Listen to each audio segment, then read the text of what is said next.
Hello. If you're considering a home renovation, you probably have a lot of questions and maybe some hesitation about making the wrong decision.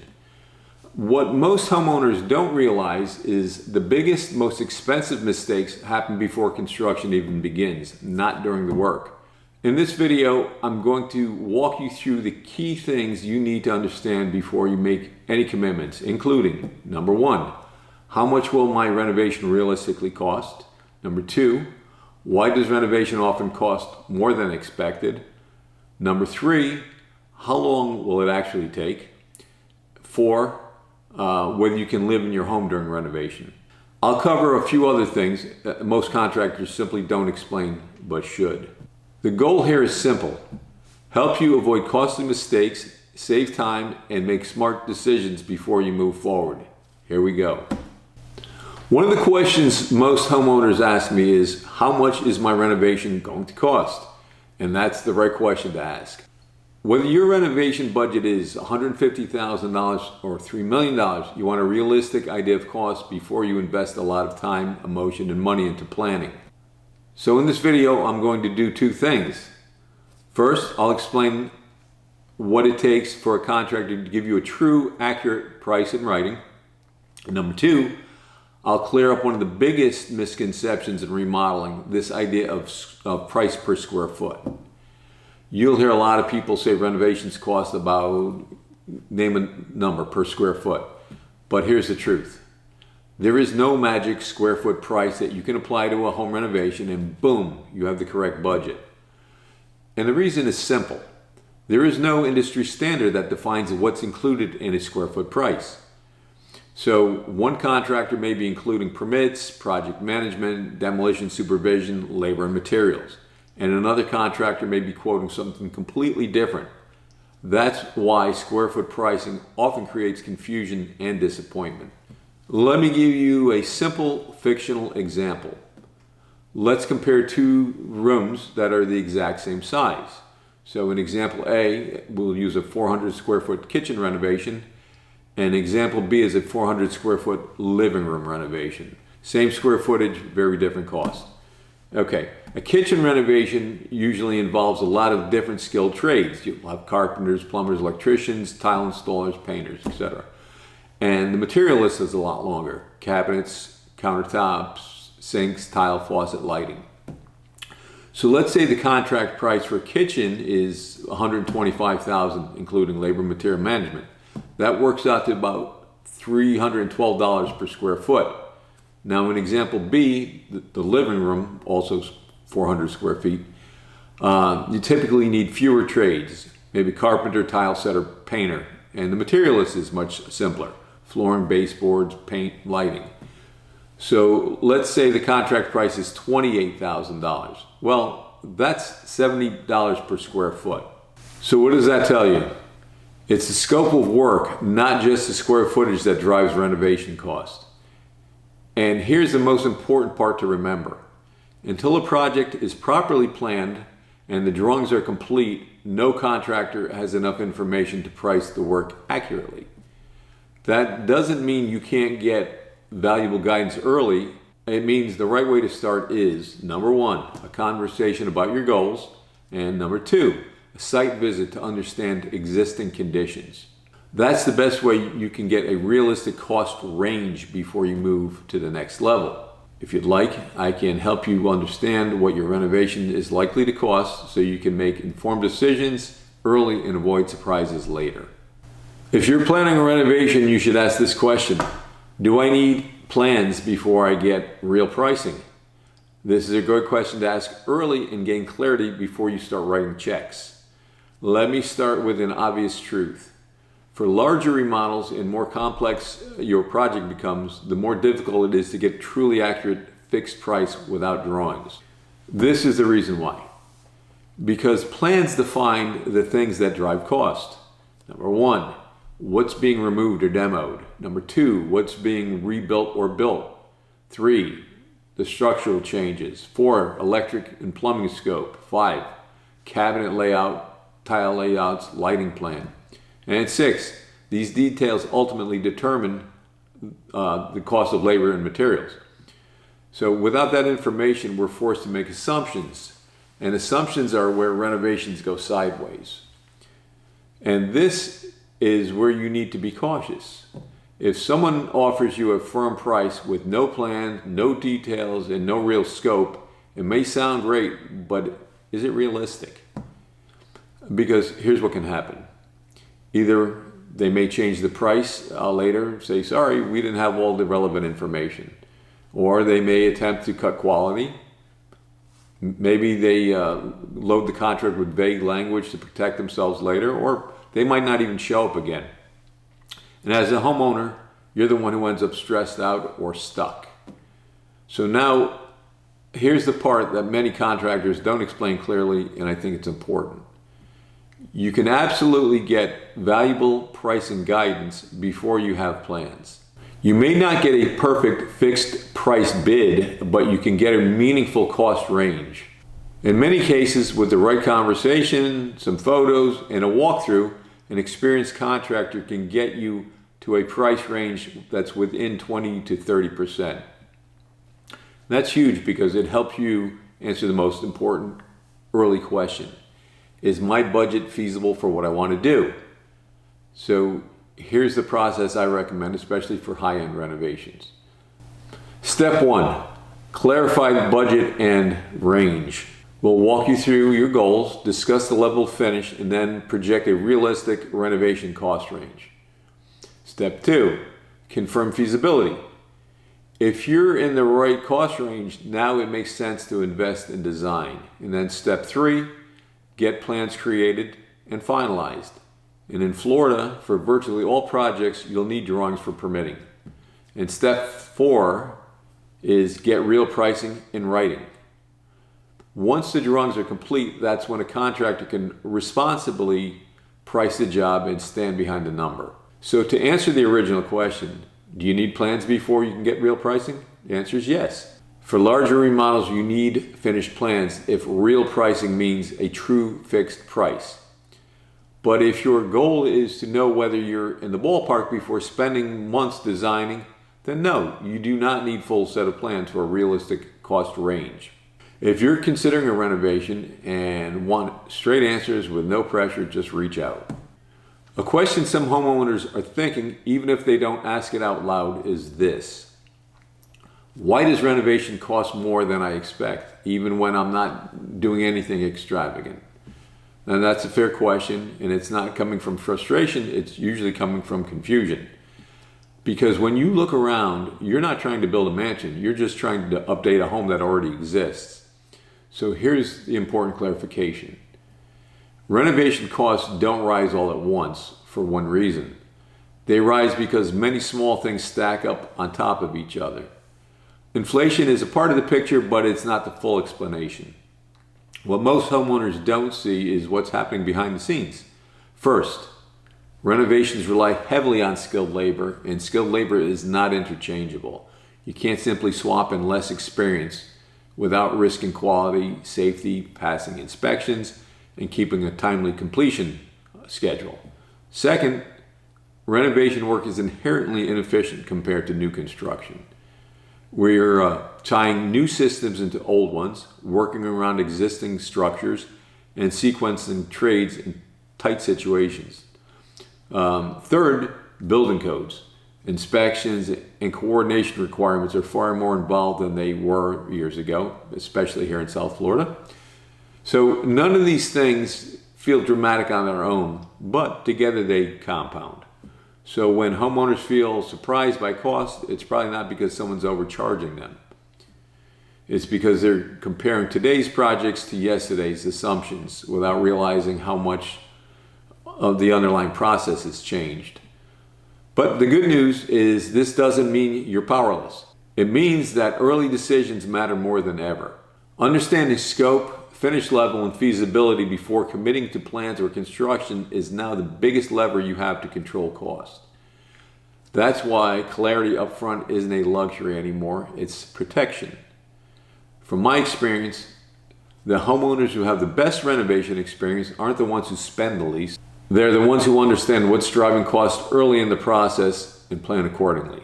All right, this is another question almost every homeowner asks me. Lou, how long is my renovation going to take? And right after that is, when can you start? These are great questions. But I want to set expectations the right way, because these sound like simple questions, but in South Florida, they're not so simple. And I think this is where a lot of homeowners get burned. So instead of giving you a vague answer, I'm going to explain the process so you can understand the timeline, what affects it. You'll understand this before we even meet. So in the Boca area, a renovation timeline is 3 distinct timelines. Here's the concept I want you to understand. A renovation isn't one timeline. It's really 3 separate phases that happen in order. 1, planning and design. 2, permitting. 3, construction or renovation work. And the reason this matters is because most delays don't happen during construction. A lot of delays happen before construction even starts, and design and permitting. So let's break it down clearly. Phase 1, planning and design. This is where we figure out what you want to do, what can be done or what can't be done. We work on layout changes and floor plans, finishes and fixtures, engineering needs, and a scope that's clear enough to price and build correctly. Typical time range for this is 1 to 5 months. And what affects this phase most is 1, the size and scope and complexity. A kitchen remodel and a full home renovation don't live in the same space. Number 2 is decision speed. This isn't to criticize homeowners, it's just reality. Renovation planning requires decisions, and decisions require thinking and sometimes debate. If layout and architectural choices happen quickly, design moves forward quickly. If decisions take longer, then the timeline stretches out. And by the way, that's totally normal. Our job is to guide you through this so it doesn't become overwhelming. Phase 2 is permitting. This is the biggest wild card in Florida, because once the plans are done, now we're dealing with the city or the county, not just you and me. Typical time range is 1 to 6 months. Here's what affects permitting. Number 1 would be the project size and complexity. Bigger projects equal more review time. More review times equal longer approval time. Number 2 is the quality of the drawings. This is a big one, and this is where homeowners can waste time without realizing it. If drawings are missing information, the building department issues comments for corrections, and now those drawings must go back to the architect or the engineer for revisions, and then the drawings get resubmitted. And that cycle can happen multiple times. So when a contractor promises you, we'll start in 30 days before your drawings are even approved, that's not confidence, that's just guessing. So we don't like to guess timelines. We like to build timelines based on real processes. Phase 3 is renovation work. This is where construction starts. This is the part everyone thinks of as renovation. Demo begins, trades start working, etc. Typical time range for this is 2 to 12 months. And what affects construction time is number 1, contractor competency and scheduling systems. This one matters probably more than most homeowners realize. The difference between a contractor who's organized and one who isn't can cost months. Number 2 is decision speed during construction. Even with good plans, there will be moments where we need answers. Like number 1 would be like tile layout decisions. 2 could be paint choices, fixture locations, cabinet hardware placement, change order decisions. The faster decisions are made, the smoother the schedule runs. So how long total? Remember, I explained the process, so depending on the project, take the realistic Florida range. Number 1, design, 1 to 5 months. Number 2, permitting, 1 to 6 months. And number 3 would be construction, which is 2 to 12 months. That's why the real answer is this could be as short as 4 months or as long as 20 months, depending on the scope of work. And I know hearing that range might sound scary, but I'd rather tell you the truth and let you properly plan than tell you what sounds good and disappoint you later. Okay, Lou, so when can you actually start? Here's the real answer. On-site work starts after your permit is approved. Once plans are approved by the building department, then we'll, number 1, confirm your readiness because you might be moving out of the house or you might be living there. Number 2, align material lead times. And number 3, then we'll start, we'll set a real start date. And if we end up working together, you'll feel that this is the right way. We don't just start projects, we launch projects properly because that's what protects your budget, the schedule, and sanity. So if you want, when we meet, I can give you a realistic time range specifically for your project based on number 1, scope, number 2, property type, number 3, the complexity level. That way you'll know what you're stepping into and you can make decisions with confidence. Another question we're asked is, Lou, can I live in the house during renovation? And I'm going to answer this question the way a professional should. Yes, sometimes you can, but many times you shouldn't. Because the wrong decision doesn't just make the experience uncomfortable, it can also slow your project down, raise your costs, and create unnecessary stress inside your home. Here's the truth based on my experience. Until I understand your project properly, the scope, the layout, and how your household operates, really nobody can responsibly give you a confident yes or no. But what I can do is give you the exact framework I use to guide homeowners through the decision. Number 1, don't decide emotionally, decide strategically. Some people want to stay in the home. That's normal, especially if you have kids, but I tell clients this all the time. Don't be optimistic, be realistic. A renovation is not a minor inconvenience. It's a controlled disruption of your home for weeks or months, and your decision needs to be made with clear eyes. Number 2, the real question is your home still livable on a daily basis? If this is a small project, kitchen and 1 bathroom, contained scope of work, living in the home might be totally reasonable. But if it's a major renovation that's affecting large areas of your home, you need to understand what you're signing up for. Number 1, daily noise. Number 2, dust. Number 3, limited access. 4, there's going to be staging materials. And number 5, workers inside your property. There'll be deliveries, dumpsters, etc. At that point, many homeowners realize this isn't just inconvenience, it's a lifestyle change. Number 3, utilities determine everything. This is a professional deal breaker, and it shouldn't surprise most people. If water, electrical, HVAC, or sewer will be shut down, even temporarily, you're not debating comfort anymore. You're debating basic livability. And many renovations require exactly that at certain stages. 4, privacy and productivity. This is especially important in nice homes. Let me just be very direct. If you work from home or value privacy or have a structured routine, then understand this. Every day at 8 o'clock, your home becomes an active job site until late afternoon. And that's simply the reality of professional construction. And number 5, your presence can affect cost and the timeline. This is where I differentiate from typical contractors. Most contractors won't say this out loud because they're trying to keep it easy, but the truth is, living in your home often means reduced access, restricted work hours, slower sequencing, added protection, and increased coordination time. Translation, yes, it can slow down production and add to cost. Number 6, phasing is possible, but it's rarely free. Many homeowners ask, can we do the project in phases so we can live in our home? Sometimes yes, we can structure it intelligently, but here's what you deserve to hear up front. Phasing almost always increases overall cost because it increases inefficiency. You have more labor, more protection, and more mobilization. The inspection process typically does not support phasing. Now you must submit a second set of drawings for permitting.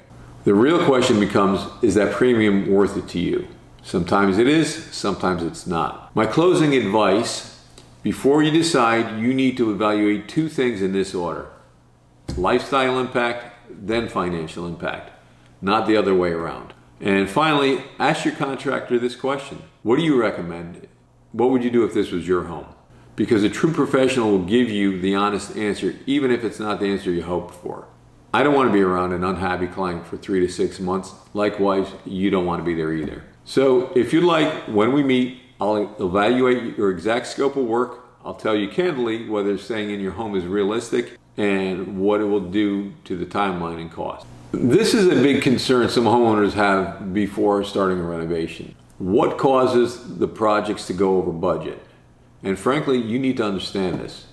Most people aren't worried about the renovation itself. Some worry about getting halfway in and realizing the budget is blown and now they can't finish the project the way they intended. So I'm going to break this down in a simple, transparent way. There are only 2 phases where a renovation typically goes over budget. Phase 1, design, and phase 2 is construction. So let's go through both. Phase 1, design. This is the most common budget killer. Most people think the biggest budget danger starts when demolition starts, but in my experience, design is where budgets get blown up the most. And the reason is simple, design is exciting. You start planning and you think, while we're doing this, let's also do this.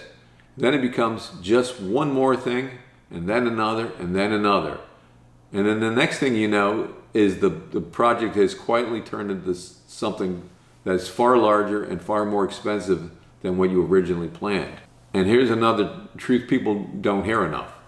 Designers and architects are talented, but they're also dreamers. They draw incredible concepts, but a beautiful drawing doesn't always mean a cost-effective plan. So if nobody's protecting the budget during design, you can end up with plans that look amazing, but are not realistic for the budget you had planned. And this is where priorities become huge. If you haven't written down what matters the most, everything starts looking good, and everything becomes a must-have. That's how projects and budgets get blown out before they even begin. Phase 2, construction and field conditions.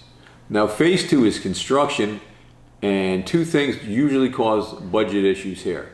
Number 1 would be concealed conditions. These are issues that weren't visible until walls are opened up or floors are removed. And you find water or termite damage, code issues, past work done incorrectly, and they need to be cured. These things can't always be predicted perfectly in advance and can lead to change orders. And number 2 is owner requested change orders during construction. Now here's the key point. Change orders are not always bad. Sometimes homeowners should make changes, but timing matters. You don't want to change structure or major mechanical systems once the job is in motion. That should be ironed out during design. But changing finishes like tile, countertops, fixtures, lighting, that's often very reasonable. So how do you protect your budget? If you want to stay in control, here's the formula. Number 1, sort out your priorities from high to low. Number 2 is choose your finish level up front. Builder grade, medium level, high end, and then you stick to it. Number 3 is bring in an experienced contractor early to help guide planning and keep design tied to your budget. If you want help, this is the smart way. Before you spend money on plans and before budgets get blown up, I'll be happy to walk you through it. Because the goal is simple. Design the right project, keep control of costs, and finish renovation exactly the way you intended. Let's talk about what should actually be included in a renovation quote, because this is one of the biggest areas where homeowners get surprised, frustrated, and end up over budget. First, a quick disclaimer. I'm not giving legal advice here. This is just my opinion based on decades of renovation and construction experience. Also, for simplicity, I'm going to use the words quote, estimate, and contract in the same context because for a homeowner, they may all mean one thing. What exactly am I buying and what is it going to really cost me? So here are the 4 things that should always be included in a real renovation quote. Number 1, a detailed scope of work. This is the foundation of everything. A quote should include a clear scope of work based on a complete set of drawings, not a vague 1-page number. Good drawings should spell out what's being done and they should be compliant with Florida building code. Because here's the truth. If the scope isn't clear, the price isn't real. And vague scopes can create the biggest disputes later. 2, a finish schedule or an allowance schedule that are realistic. This is huge. This is where a lot of budgets can get smoked.